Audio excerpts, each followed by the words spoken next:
Quando eu tava indo no hospital, fiquei um bom tempo sem visão. E aí, quando eu tava ainda na enfermaria, eu fiquei lá mais de um mês internado. E aí lá eu já tava começando a planejar como seria a minha vida. E eu já tinha feito naquele momento eu lembro que eu fiz uma promessa com Deus que se eu voltasse a ficar perfeito, voltasse a enxergar, me recuperasse, eu ia viver só pra realizar meus sonhos, né? Emocionado falei isso, né? Eu falei, meu Deus, se eu voltar a enxergar, eu vou só viver pra realizar meus sonhos. Compartilhe pra nós aí a história do Vitor. Começo. O começo, cara. Cara, Quem é o Vitor? pô, eu sou do interior de São Paulo, né? De uma cidade chamada São Roque. Trabalhei a vida inteira, desde novinho, assim.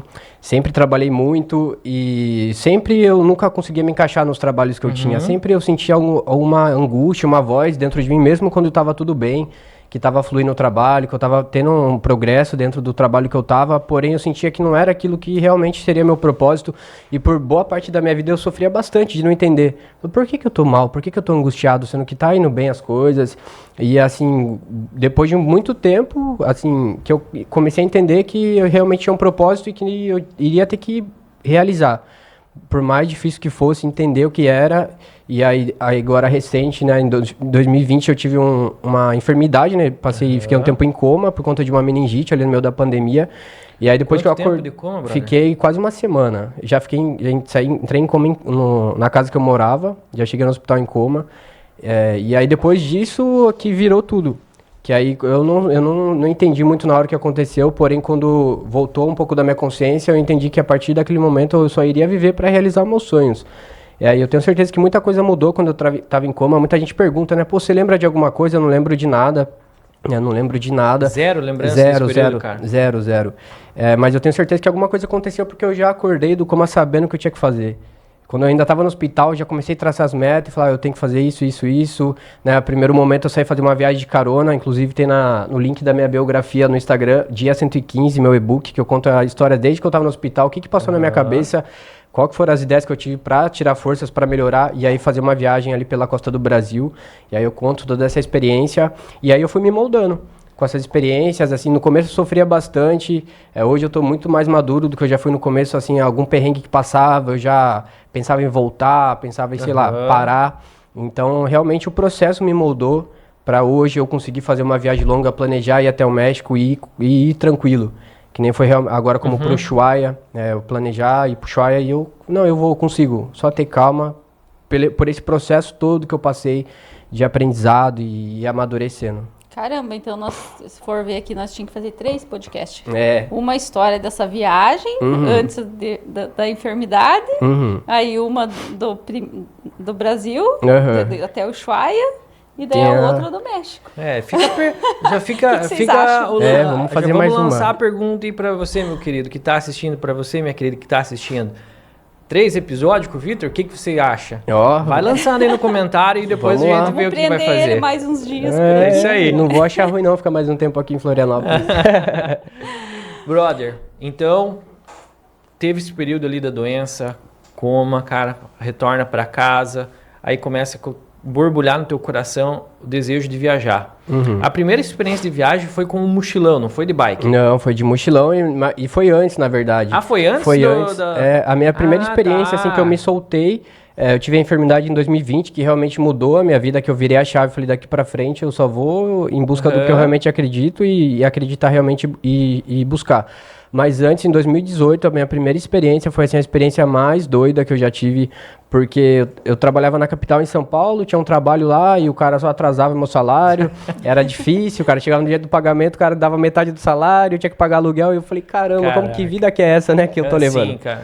E aí eu decidi pedir demissão, e aí eu fiquei pensando, falei, cara, eu não vou voltar pra minha cidade, eu não quero voltar pra São Roque agora, também não vou ficar em São Paulo, o que eu vou fazer? Aí veio uma ideia na minha cabeça, falei, eu vou dar uma volta na América do Sul de carona.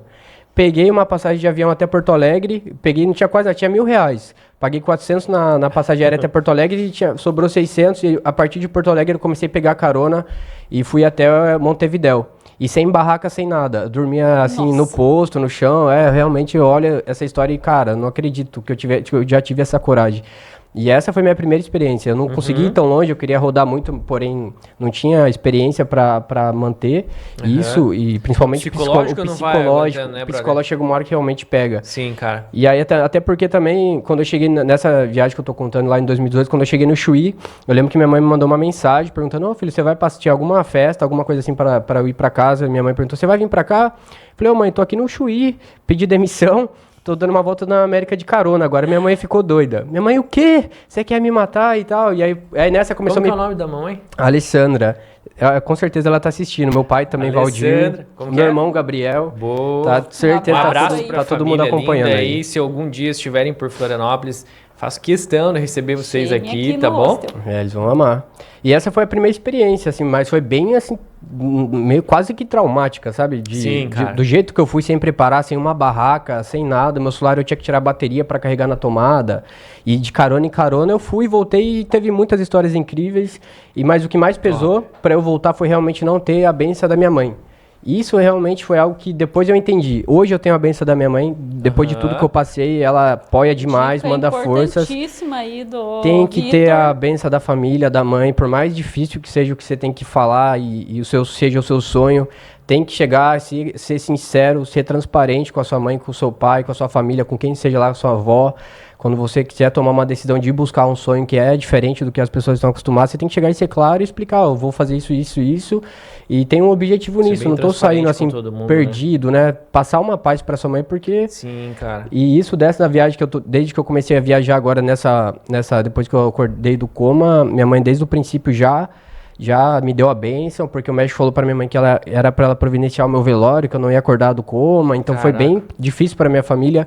E aí quando eu voltei pra casa e melhorei, que eu contei pra minha família, né, que eu ia sair viajar, a minha mãe me disse uma frase que me marcou e eu nunca vou esquecer, que ela disse: um mês atrás o médico disse que era para providenciar o seu velório, que você não ia acordar do coma, e agora você tá aqui vivo dizendo que você tá indo realizar seus sonhos, que Deus abençoe, filho, pode ir. E aí essa bênção dela realmente mudou tudo. E fica muito mais leve viajar, as coisas acontecem, fluem melhor, porque realmente você olhar no celular e ver sua mãe triste, dizendo que não conseguiu dormir, que tá preocupada, realmente traz um peso, cara? Que... Sim. Então, Vitor, hoje... quantos anos você tinha quando isso aconteceu? Isso foi em 2020, eu fiz 30 anos agora, nesse mês. Então foi em 2020, eu tinha 26 para 27. Foi essa a primeira experiência com mochilão lá, com 26? Não, isso aí foi em 2018, eu já tinha... Não, a pergunta assim é porque, né, você tá tudo bem, você tá trabalhando, tá tudo certo, e de repente você caiu doente. Exato, foi realmente de repente. Eu tinha minha rotina, morava em Barueri, e aí eu comecei a passar mal, senti fraqueza, e nessa época a pandemia já estava no auge, já estava assim, no final ali de setembro de 2020, e aí... eu comecei a passar mal, ia pro hospital, os médicos não descobriam o que era, perguntavam os sintomas, eu dizia, perguntava minha rotina, e eu falava: pô, minha rotina é desgastante mesmo, não me alimento bem. E aí eles falavam... O que você estava trabalhando nessa época? Nessa época eu estava trabalhando, assim, no restaurante. Na coordenação do restaurante. E aí eu ia, eles não descobriam o que era. E eu voltava para casa, tomava os medicamentos que eles passavam que não era o que eu tinha, o correto. E aí eu fui mais uma vez, e aí teve um dia que eu pedi uma alimentação na minha casa, e aí eu fui, quando o motoboy chegou, quando eu fui pagar, eu desmaiei, bati a cabeça no chão. E aí dessa foi a última memória que eu tenho. E aí depois dessa eu fui pro hospital, me levaram, voltei para casa, não descobriam o que era ainda, e aí eu fiquei na minha cama, foi onde eu entrei em coma. E eu agradeço muito um amigo meu que chama Albert. O Albert, ele foi lá, né, onde eu tava na minha cama, viu que eu tava mal e me pegou um Uber e me levou pro hospital, e aí eu já cheguei já em coma no hospital. E aí foi assim, bem de repente. Que sustão, Que susto. E eu não tinha informação sobre a meningite, eu não sabia, tava tendo uma onda de meningite na época na região, e eu não tinha essa informação, não sabia.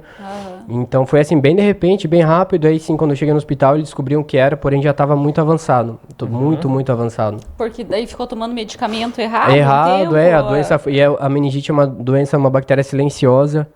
Então, assim, ela vai agindo, assim, bem silenciosamente, e quando você vê, já é tarde. Por isso que muita gente acaba falecendo ou tendo sequelas muito graves, porque descobre tarde. E aí você vê um propósito, não era pra... Era um despertar pra você, não era? Ali foi. Hoje eu agradeço muito por ter passado por isso, porque isso realmente foi um divisor de águas na minha vida.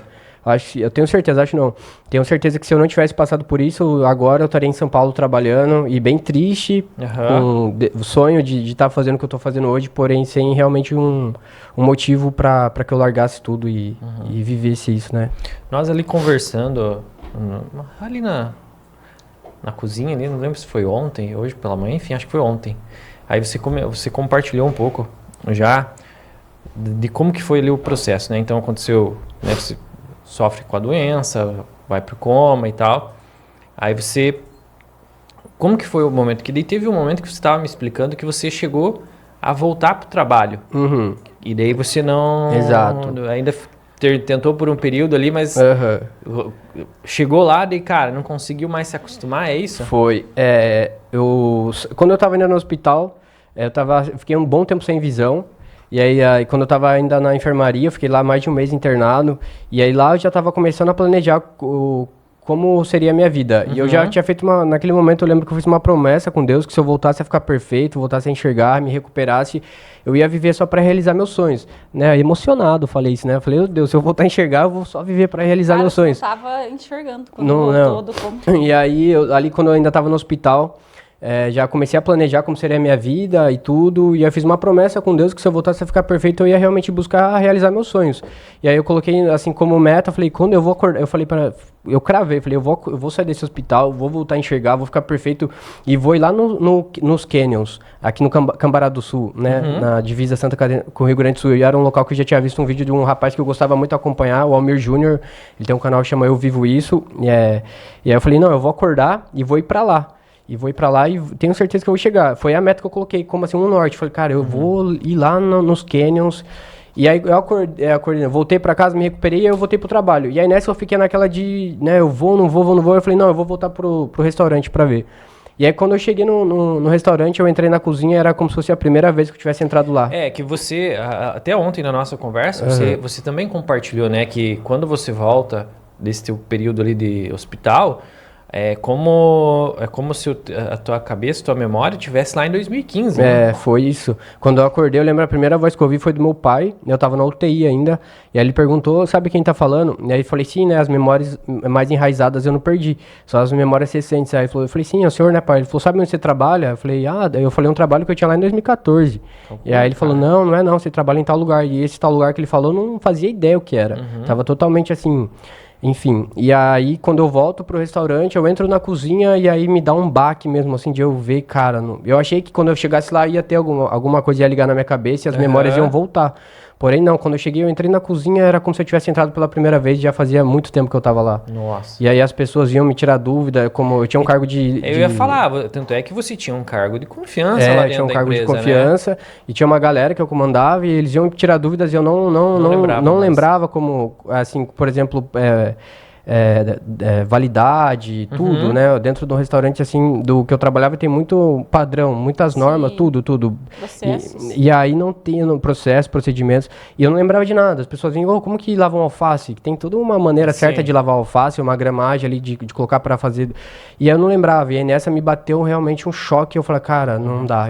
Comecei a ficar muito ansioso, e aí eu fui pedir demissão. Cheguei com o meu gestor, falei, não dá. E aí ele deu uma possibilidade, não, mas a gente pode tentar te encostar e tal, pra você se recuperar e depois você volta. E aí eu falei, não quero, eu preciso realmente cortar totalmente todos os laços que eu tenho com essa vida que eu tinha, que daqui pra frente eu vou começar uma vida do zero e não quero nada que me amarre a essa nova vida.